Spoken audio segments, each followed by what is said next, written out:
আজকে সারাটা দিন আমার এত ভালো কাটছে, কারণ বৃষ্টিতে ভেজা থেকে শুরু করে ক্যাম্পাসে ঘোরাঘুরি, এবং আজকের দিনটা মানে বলার বাইরে। যারা আজকে আমার এই ব্লগে ক্লিক করে আমাকে দেখছেন তাদেরকে আমার ব্লগে ওয়েলকাম করে নিচ্ছি।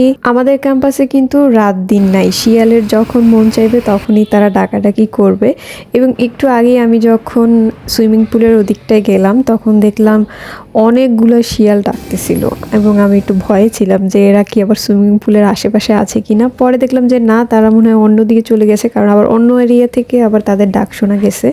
তো আজকে সারাটা দিন এত বৃষ্টি হয়েছে এবং আকাশের দিকে মানে আকাশটা জাস্ট ওয়াও। ছোট ছোট গুড়ি গুড়ি কিন্তু বৃষ্টি হচ্ছে, বোঝা যাচ্ছে না মনে হয় আমার ক্যামেরাতে, কিন্তু বৃষ্টি হচ্ছে, আমরা একদম ভিজে যাচ্ছিলাম। আমি এখন যাচ্ছি পরিবহন চত্বরের দিকে, ওইখান থেকে হচ্ছে বাস দাঁড়ানো আছে। আমি এখন সিট রাখবো, কারণ বেশি লেট করে গেলে পরে আর সিট পাওয়া যায় না। সবাই বোতল, চিরুনি, ব্যান্ড, বই সবকিছু চেয়ারের উপর রেখে দেয়। স্টুডেন্ট বাসের সিট দখল নিয়ে একটা মজার ঘটনা আছে, হয়তোবা অন্য কোনো ব্লগে আমি এটা শেয়ার করব। নেক্সট ব্লগে দেখা হবে, কথা হবে। এবং আরো যদি ব্লগ দেখতে চান তাহলে আমার চ্যানেল ভিজিট করুন। আজকের মতো এখানেই বিদায় নিচ্ছি।